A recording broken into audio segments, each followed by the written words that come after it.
एकम देव पत्ता विष्णु भगवान को चढ़ाइए, बाकी सबको टुकड़ा टुकड़ा चढ़ा देंगे तो भी चलेगा। अंदर करी जा डैडी कलश पे चढ़ाओ, दो जगह चढ़ाना। ओम पोंगी ब्रह्मादल्यम नवले दले कृतम नीलाधवर्ण संयुक्तम संगुलम प्रकृताम। अपने चार्जिंग करके चढ़ा दो सब देवताओं को। चार्जिंग भराई फूल चार्जिंग भराई हैं किरान सुला दीवान पहला तो दीदो था लाइक के ऊपर कौन बैठा है चढ़ा दो जो भी सब उठाई देता। हां बोलो सर्व देवा नाम समर्पयामि। ओम जयनाम वेदम यथा शक्ति संपूर्णम अन्येन दामेनं ग्रहण संस्करा ले लो। ओम शंख चक्र के सक्रीट कुंडलम सपीत वस्त्र शरीरो लक्षणम सहस्रवक्ष कोतुभ्यं श्रियं नमामि शिरसा चतुर्भुजं शांताकारं भुजगशयनं पद्मनाभं लक्ष्मीकां कमलेनं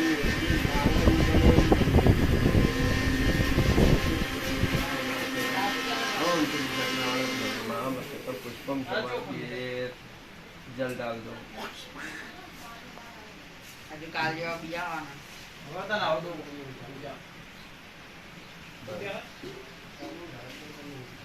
रूप दीप दिखा दो। भगवान को प्रणाम करो। वो सामने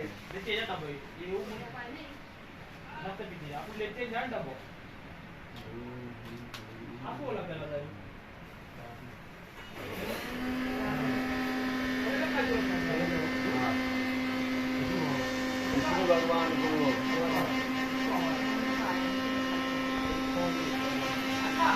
ये लो ये सब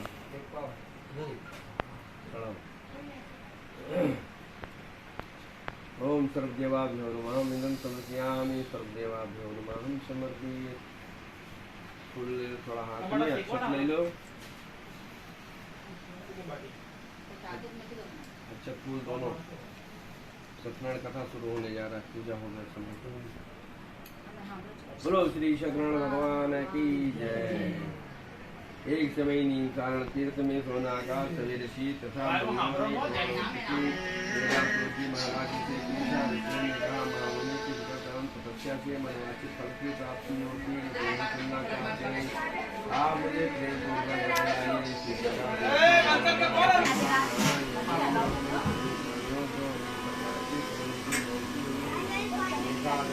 उपाय से इनके दुखों का सुनिश्चित रूप से नाश हो सकता है। नारद जी बोले, हे वाणी और मन के परे स्वरूप वाले वर्तमान आदि मध्य और अंत रहित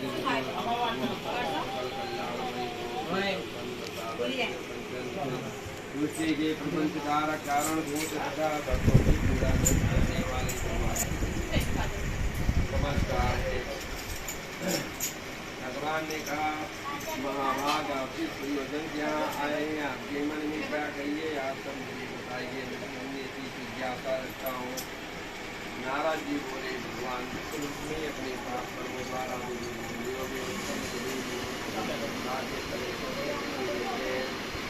नाथ किस उपाय से उनके कष्टों का निवारण हो सकेगा या आपकी मेरी कृपा हो मुझे बताइए। भगवान ने कहा, हे वह संसार के ऊपर अनुग्रह करने की इच्छा है, आपने बहुत अच्छी बात कोई बात पूछी है।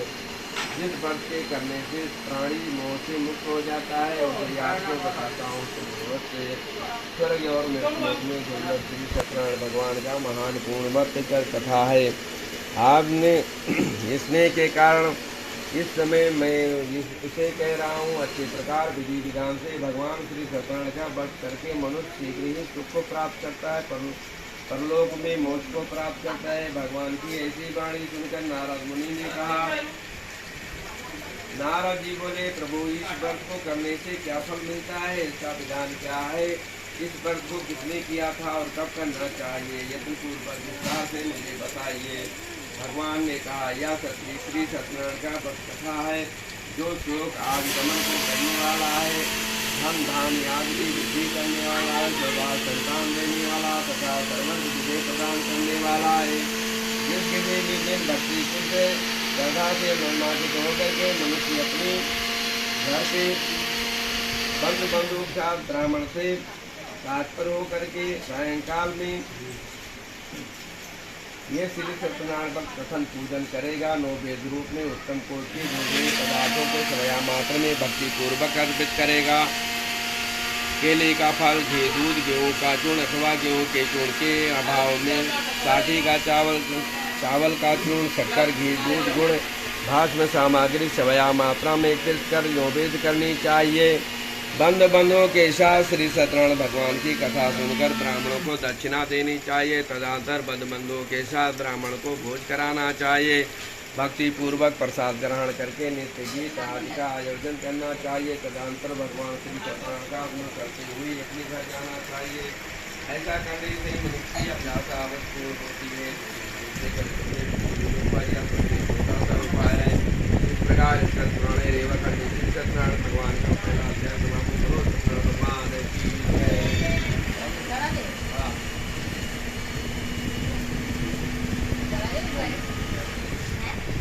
मैं संग होकर से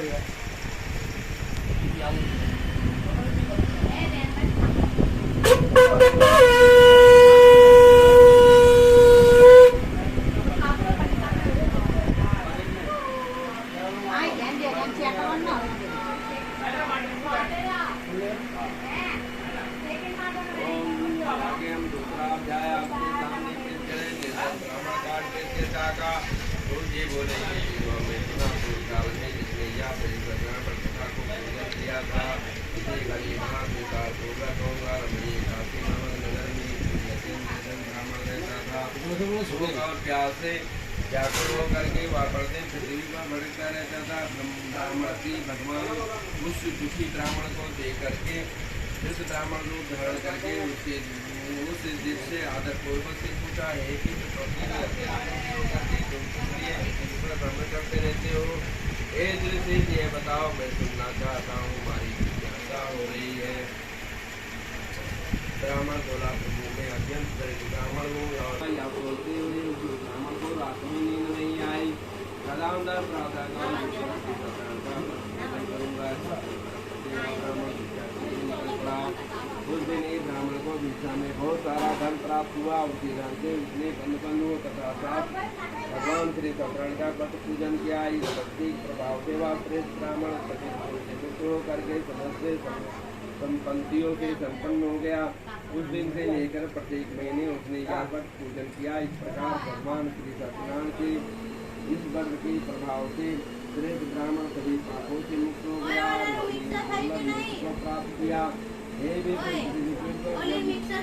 कोई मनुष्य श्री सत्यनारायण का व्रत पूजन करेगा, उसी समय उसके समस्त दुख नष्ट हो जाएंगे। हे ब्राह्मणों, इस प्रकार भगवान श्री नारायण महात्मा नारद जी जो कुछ कहा मैं वह सब आपके सामने पेश कर दिया है, आपको सुनाया है। आगे अब और क्या कहूँ। ऋषियों ने कहा, हे मुनि, इस पृथ्वी पर उस ब्राह्मण से सुने हुए इस व्रत को किसने किया और कब करना चाहिए, कब सुनना चाहिए, उस व्रत को हमारी श्रद्धा हो रही है। तुलसी बोले, मुनियों पृथ्वी पर जिसने यह व्रत किया उसे आप लोग सुने। एक बार वह स्वीकार करने वाला है, उसी के प्रभाव से मुझे धन धान आदि सब प्राप्त हुआ है। जल पीकर तथा प्रसाद ग्रहण करके वह नगर की ओर चला गया। श्री सत्यनारायण का व्रत करूँगा, इस प्रकार मन में चिंतन करता हूँ।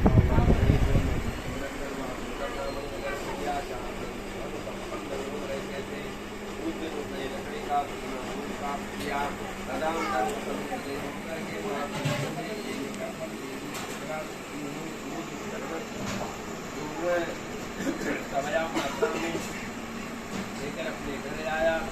आत्माचार ने अपने बंधुओं को बुलाए करके भगवान से पूजन किया। उस भाग्य के आपसे हो गया और अनेक प्रकार के दुखों को भोग करके अंत में तक को चला गया। इस प्रकार भगवान की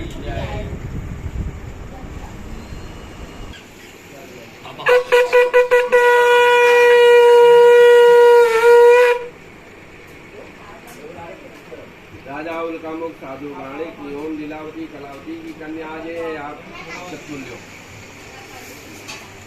ओम श्रेष्ठ मुनियों, अब मैं पुनः आगे की कथा कहूँगा, आप लोग प्रेम पूर्वक से सुनी। प्राचीन काल में उनका मुख नामक एक राजा हुआ करता था। वह जितेंद्रिय सत्यवादी तथा अत्यंत बुद्धिमान था। वह विद्वान राजा प्रतिदिन देवालय जाया करता था, ब्राह्मणों को दान देकर संतुष्ट करता था। कमल के समान मुख वाली उसकी धर्मपत्नी विनय एवं सौंदर्य आदि गुणों से संपन्न प्रतिपरायण थी। राजा एक दिन अपनी धर्मपत्नी के साथ भद्रशिला नदी के तट पर श्री सत्यनारायण का पूजन कर रहा था।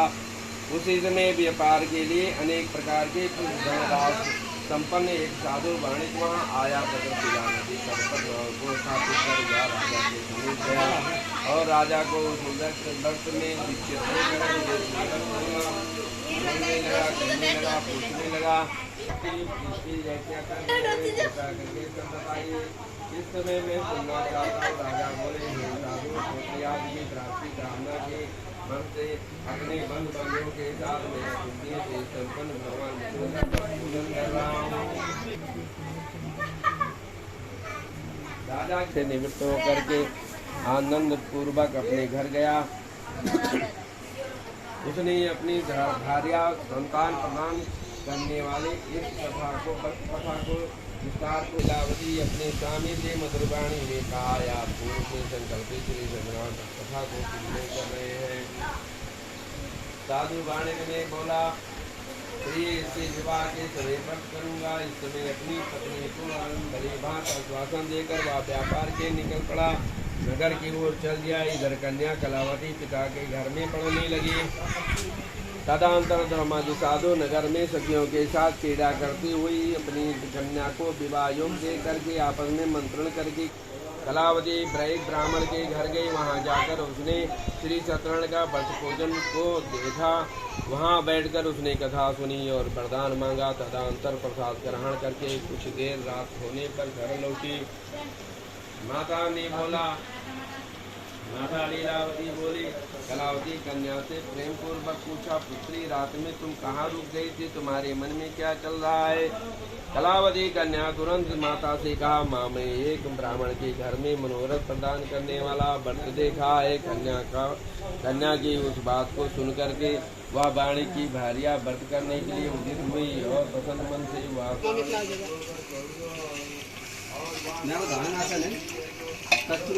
બાપરાનો શાક બનાવો તો મને કહેજો, હું આવીશ. સોલા મસાલો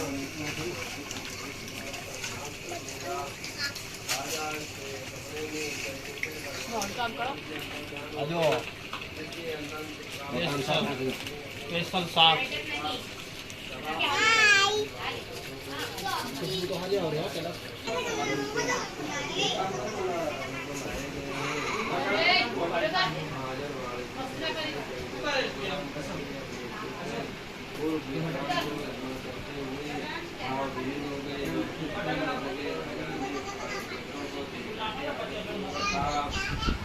आप लोगों को प्राप्ति हुई है, जिसमें कोई